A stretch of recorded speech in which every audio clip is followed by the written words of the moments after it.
Hi everyone. Today I'm going to discuss about network routing algorithms. My name is Mastan Rao Chundi, working as an assistant professor in the Department of CSE, Shibrolu Engineering College. Uh, and as a part of network routing algorithm, first we need to discuss about network performance measures. Mainly, we have two performance measures here. This quality of service in throughput, quality of service in average packet delay. Coming to the quality of service throughput, that is how much data travels across the network. How long does it take to transfer long files? Coming to the average packet delay, how long does it take for a packet to arrive to its destination? That is the how much time the packet takes to reach its destination and how responsive is the system to the user commands. Our next one, a fairness versus optimality. Here, see this diagram is the conflict between fairness and optimality. Here in this diagram, to optimize the throughput, what we have done is to saturate the paths between A and A, B and B, C and C. But what happens to the response from what we have done here is saturate the paths. See my cursor, A to A is saturated, B to B is saturated, and C to C is saturated. But what happens to the response from the time for the time from X to X? This is what. Coming to the network routing algorithms, we have two type of routing algorithms we have. One is static routing algorithm, that is called as non-adaptive routing algorithms. In these algorithms, we do not use measurements of current conditions, and we are using static routes which are downloaded at the boot time. The second type of algorithms are adaptive routing algorithms. These are dynamic routing algorithms which can change routes dynamically. Those gathers the information at a runtime. Previously, non-adaptive algorithms, the routes are downloaded at boot time. In these adaptive algorithms, the routes are changed dynamically and gather the information at runtime locally from the adjacent routers from all other routers. Next, changing the routes. If changing the routes happens every delta t seconds. When the load changes, it changes the routes. When the topology changes, it changes the routes. What happens is changes the routes dynamically in adaptive algorithms. Next one, optimality principle. In this, this diagram, if router J is on the optimal path from I to K, then the optimal path from J to K also falls along the same route. This is known as optimality principle. Next, sync trees. See here we have two diagrams. That is one first diagram and left side diagram is called a subnet and right side diagram is called a sync tree. See the difference between sync tree and a subnet is here in sync tree there is no closed circuit, there is no cycles in the sync tree. This sync tree in the diagram shown here is the sync tree for the router B. Here my cursor is pointed, the sync tree for router B. Okay, here the set of optimal routes to a particular nodes to form a sync tree. Here the set of optimal routes to a particular node forms a sync tree. And sync trees are not necessarily unique, and it is goal for all routing algorithms. The main goal for all routing algorithms is to form a sync tree. Coming to the first routing algorithm, that is non-adaptive routing algorithm, is shortest path routing algorithm. The shortest path algorithm, here I will show you the diagram of this is the example we are going to discuss for shortest path routing algorithm. Before the explanation of this diagram, I will explain some the procedure how to calculate the shortest path in that algorithm. Given a network topology and set of weights are describing the cost to send the data across each link in a network, And what we need to do is we need to find the shortest path from a specified source to, we need to specify a source.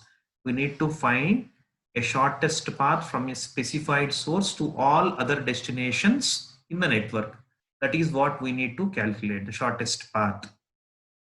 The shortest path algorithm is developed by Dijkstra. This is also said to be Dijkstra's shortest path algorithm. And coming to the procedure of shortest path routing algorithm, mark the source node as permanent node. And second point, designate the source node as the working node. Designate the source node as the working node. Set the tentative distance to all other nodes to infinity. While some node while some nodes are not marked permanent, compute the tentative distance from the source to all nodes adjacent to the working nodes. Listen carefully.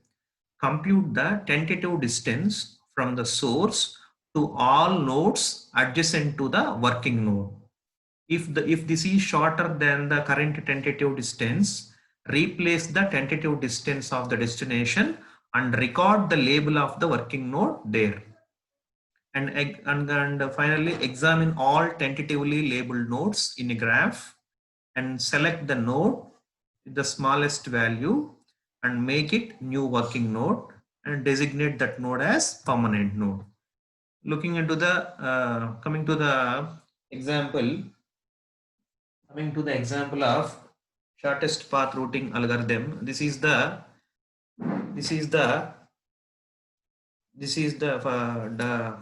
first five diagram, which shows the first five steps in the used computing the shortest path from A to D.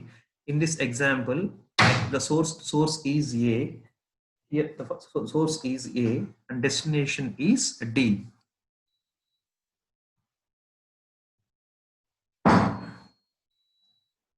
See the first step.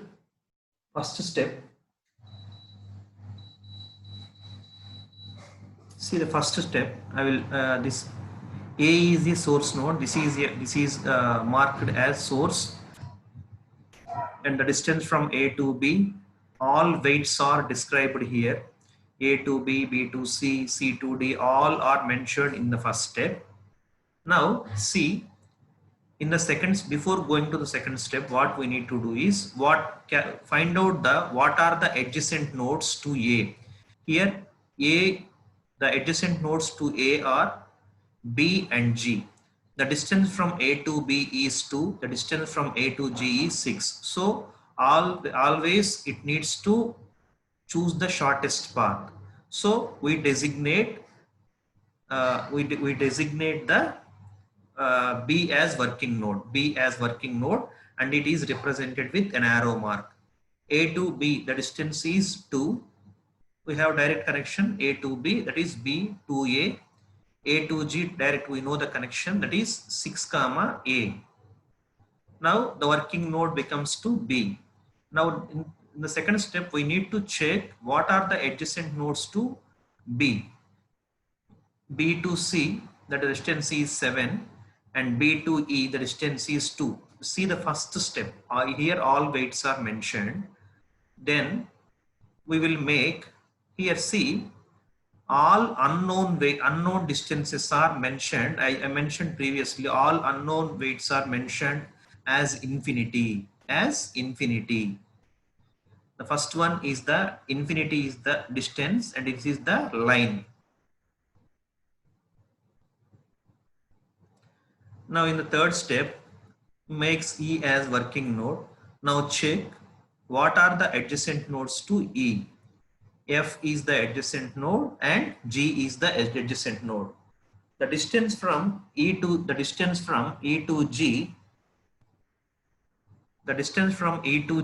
is 1, and the distance from, see the cursor here, the distance from E to G is 1, E to F is 2. So we will make the next working node is G. Now check next one, G check the distance from G. G adjacent nodes are H and again E. G to H distance is 4 and G to F distance is 3. So we choose the next working node as F.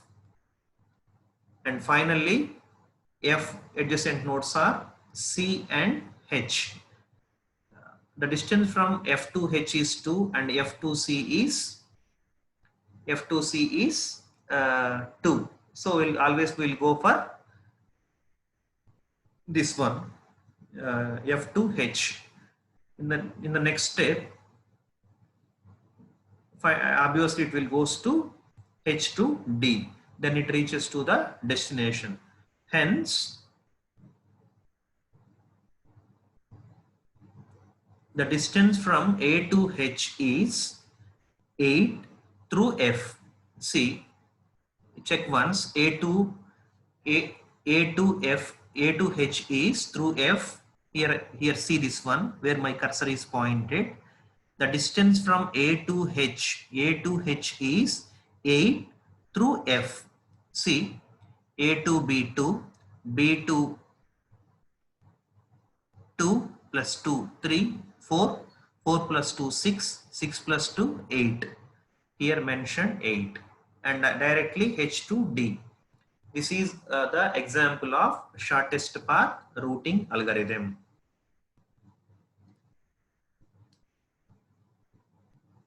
This is the working procedure. Next one is a flooding algorithm. This is non-adaptive routing algorithm. Flooding is the non-adaptive routing algorithm. And this is also called as brute force routing. Brute force routing, that is nothing but continuously we are routing the packets. That means every incoming packet is sent to the every outgoing line. Suppose a router gets a packet from through its incoming line. What it will do is it will send on every outgoing line. And it always finds the shortest path quickly and also finds many long paths. In flooding, we have selective flooding also. Flood only in the direction of the destination. What in the selective flooding, what we will do is we will do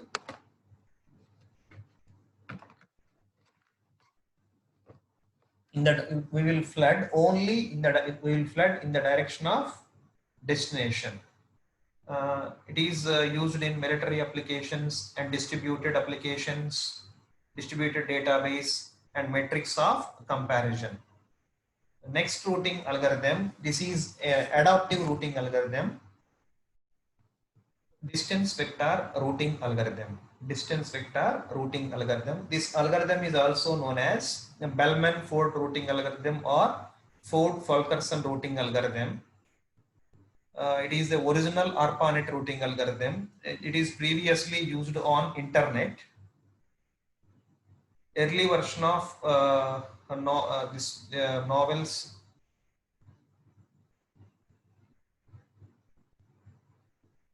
Here, see, this is the diagram of this is an example we are going to discuss for distance vector routing algorithm. Coming to the working procedure of this distance vector routing algorithm, all neighboring routers periodically exchange the information from their routing tables. The routers replace the routes in their own routing tables anytime that neighbors found the better routes.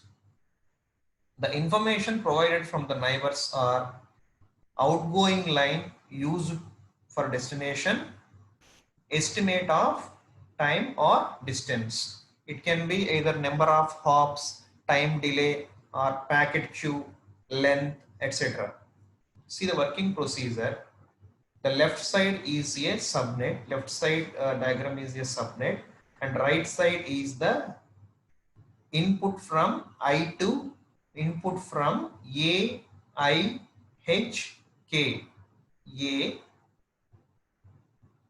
see the cursor, I, H, K and the new routing table for J.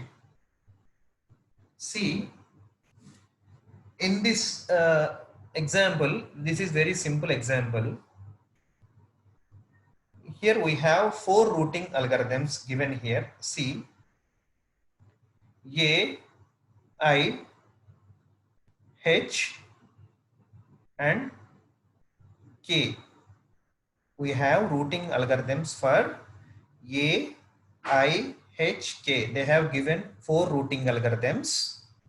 What we need to do is we need to find the routing algorithm for the routing table for J. Very simple. In the A's routing table, the distance from A to A is 0. I's routing algorithm, I's routing table, I to I is 0. H to H is 0. K to K is 0. Remaining we have taken some weights, some values. And here given J to A delay is given as 8. That is J to A delay is nothing but J to A distance is 8. J to I is 10. J to H is given 12. J to K given as 6. These are the vectors received from J's 4 neighbors. J's 4 neighbors. Now we need to calculate the J's routing table. J's routing table. See, J's routing table contains every J2A, J2B, J2C, J2C, D, E, F, G, H, I, J, K, L. Here we have 12 nodes, right? Here we have 12 routers. In J, 12 routers is nothing but every routing table contains 12 fields. This routing table is having 2 fields. First field contains the delay, that is the distance. The second field contains the line. See, to calculate the J to A distance, here mentioned 8. Here given, they have given J to A delay is 8. We mentioned here J to B. See, J to B. To go to J to B, we have only 4 alternatives. Either we need to go from J to A and A to B, otherwise J to H and H to B, J to I and J to I to B, and J to K and K to B. There we find the shortest distance through A is possible, that is J to A and A to B. J to A is 8 and A to B is 12. That is 12 plus 8 is 20. This is how we will calculate the, I will explain one more J to C. J to C, we need to calculate the J to C, that is 28. This is explain, I will explain how it comes. 28. J to C is 28. See, J to A is 8 and A to C is 25. 8 plus 25, 33. This is 33. J to I is 10 and I to C is 18, that is 28, and J to H is 12 and H to C is 19, that is 31. 19 plus 12 is 31, and J to K is 6 and K to C is 36, that is 42. In this, the shortest path is J to I, then I to C, that is 28 is the short. Always we need to choose the shorter delay. That is the reason why to go to J to C, the line is I, the distance is 28. Similarly, here we will observe the J to J is 0. Similarly, we will observe for all the values. Next one, to go to J to D, that is the distance is 20, the line is H. J to E, the distance is 17, the line is I. Next, J to E, 30, the line is I. J to F, the line is 18, the H, the 18. Similarly, and so on. We will calculate the J to L. The line is K, the distance is 15. This is how distance vector routing algorithm will works. Okay, next one, the count to infinity problem. The count to infinity problem. Here, see, here we have two diagrams. First diagram on the left side, see the cursor. Here we have five rotors A, B, C, D, and E. Initially, we don't know the distances, as I mentioned here, infinity. Next one, I know the distance from A to B is 1 and remaining are infinity. Next, I mentioned A to C is 2. How this one is calculated? A to B is 1, B to C is 1, then A to C is 2. Here I mentioned A to C is 2. Similarly, in the next one, A to C is 2 and C to D is 1, then J to A to D is 3. Similarly, after 4 exchanges, A to D is 3 and D to E is 1. So A to E is 4 after 4 exchanges. This is the case. Now see what happens when the count to infinity problem arises. Here in the first case, all weights A to B is 1, A to C is 2, A to D is 3, A to E is 4. Then the connection between A to B is lost. Then how to find out the distance between A to B? Then the only possibility, the distance between A to C is 2, the distance between C to B is 1, then A to B becomes to 3. Here observe the value 3. Why this 3 came here means the connection between A to B is lost. Then to know the distance between A to B is the only alternative is C to B is 1. Sorry, A to C is 2 and C to B is 1. Then A to B becomes to 3. Then this is after one exchange. Next, what C will think?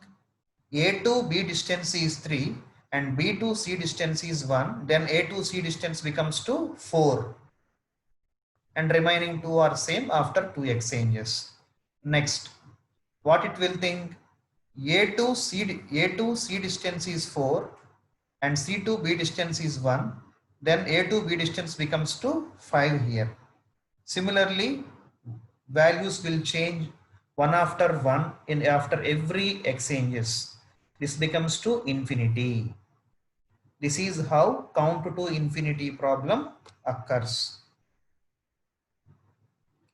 Next one, next routing algorithm, link state routing algorithm. Which is an adaptive routing algorithm. In this, the following steps are mentioned. First, we need to discover the neighbors and learn their addresses. Second point, measure the delay to each neighbor. Delay means the distance or cost. Measure the delay to each neighbor. Third one, construct a packet containing all this information.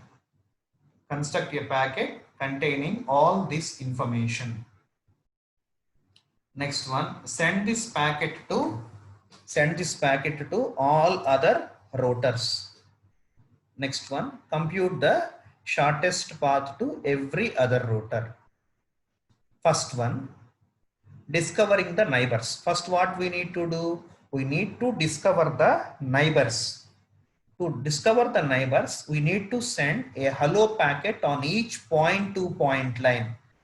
Each point to point line, the destination node replies with its address. The destination node replies with its address. Second one, first one is discovering the neighbor. Second one is measuring the line cost.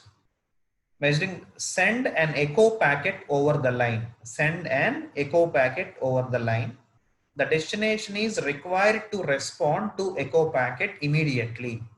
The destination is respond to echo packet immediately. The time is required for this operation. These are the oscillating parts. Consider the situation where all nodes are sending to destination A. All nodes are sending to destination A. Each node must determine, see, these are the oscillating paths. These are the oscillating paths. Consider the situation where all nodes are sending to destination A.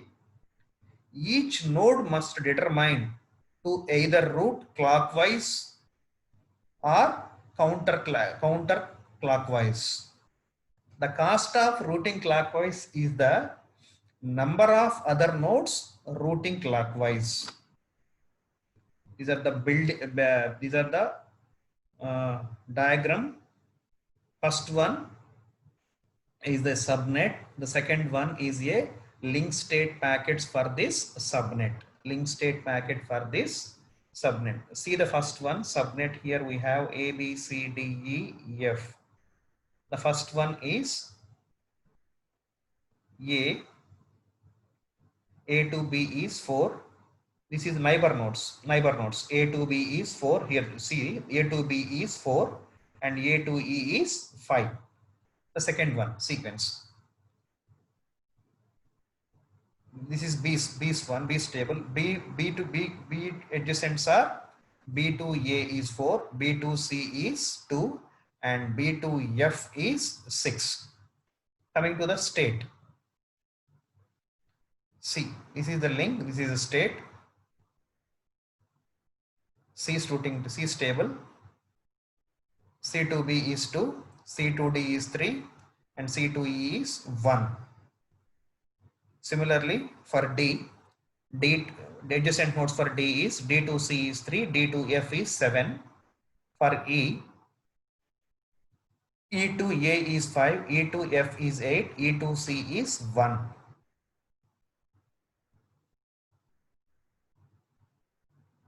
Next for F for adjacent nodes for F are F to B is 6 and F to D is 7 and F to E is 8.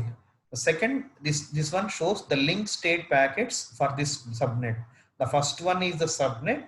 The second one is the link state packets for this subnet.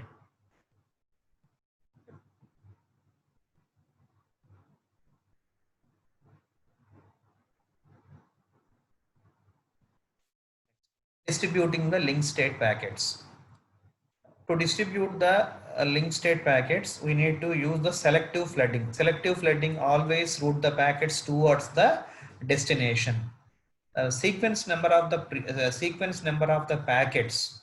We will maintain a sequence number to all packets. It prevents the duplicate packets being propagated. If we do not use the sequence number for the packets, that there might be a possibility of duplicate. Next one, computing the new routes. The Dijkstra's shortest path routing algorithm is used to determine the shortest path to each destination. Okay, this is about link state routing algorithm. Next one, hierarchical routing algorithm. This hierarchical routing algorithm comes into the picture as the addresses the growth of routing tables. As the number of routers are increased, the routing table size also always increased. Here in this hierarchical routing, the routers are divided into regions. The routers are divided into regions.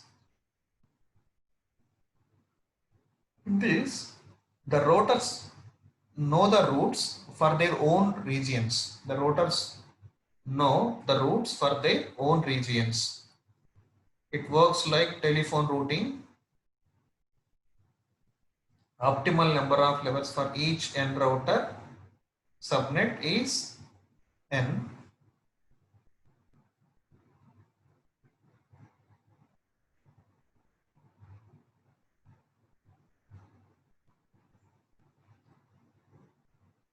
See next one, routing mobile hosts. Uh, routing mobile host. The networking routing mobile host is networking the portable computers. Here, all mobile nodes are assumed to have a permanent home location. All mobile nodes, mobile agents are assumed to have a permanent home location. When a portable computer is attached to a remote network, it contacts a process that acts as local foreign agent. Each home location has a process that acts as home agent. Here see the agents on the network. The agents on the network. This diagram shows a WAN in which LANs, MANs and wireless cells are attached. This is a WAN where LAN, MAN and wireless cells are attached. Here see, this is a mobile host. This is a foreign LAN. For foreign LAN, this is a foreign agent. This foreign LAN is attached to, this WAN is attached to foreign LAN, and this is the wireless cell. These two shapes are wireless cells. For only mobile host, these wireless cells are used. This is the home LAN, this is the home agent, and this is the foreign agent, and this is the metropolitan area network. First, what we will do is, we will do whenever a mobile node enters into other networks, it needs to register with that network. We need to register with that network. Next one, broadcast routing. In the broadcast routing, send a separate packet to each destination. Send a separate packet to each destination. For this we need to use flooding, and we can use multi-destination routing.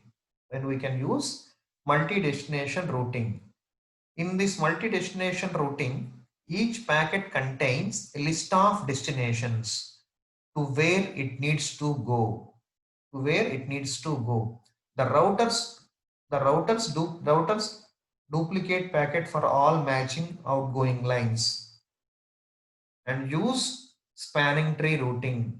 In spanning tree routing, a subset of the subnet that includes all routers but contain no loops. This is how the spanning tree broadcasting will be. See, these two are the diagrams. First one is it uses the minimum number of packets necessary. The routers must be able to compute the spanning tree. See, in the first one, observe the first one. It has several circuits, closed circuits. In the second one, see, it is like a sync tree. We need to break the closed circuit cycles or closed circuits, then it will become a sync tree. This broadcast routing, we will follow the technique that is known as reverse path forwarding. This technique is used when the spanning tree technique is not available. It provides an approximation of spanning. It provides almost approximation of spanning tree routing. The routers check to see if the incoming packet arrives from the same line that the router uses the route outgoing packets to the broadcasting source. This is the reverse path forwarding example. Here see, the router routes packets the bound to line A to line B, line C, line D and line E. Next one is multicast routing. Next one is multicast routing. It is the method to broadcast the packets to well-defined groups. It is a method to broadcast the packets to well-defined groups. The hosts can join multicast groups. They inform their routers. The routers can send group information throughout the subnet. Here, each router computes a spanning tree for each group. The spanning tree includes all the routers needed to broadcast the data to the group. Here, the spanning trees for multicast routing. See, here we have seen for multicast routing, first one is a subnet. First one is a subnet. This is here we have two trees, two groups, 1 and 2. First, second one is a spanning tree for the leftmost router. Spanning tree for the leftmost router. To make the spanning tree for the leftmost router, we need to break the cycles. We need to break the cycles. And we have two groups here, group 1 and group 2. This 1, 2 are group 1 and group 2. The third diagram is only the multicast tree for group 1. Only it will draw the tree for only wherever the group 1 is available. Wherever, see here, group 1 here, group 1 is available. And here lastly group 1 is available. So this is the multicast tree for group 1 and this is the multicast tree for group 2.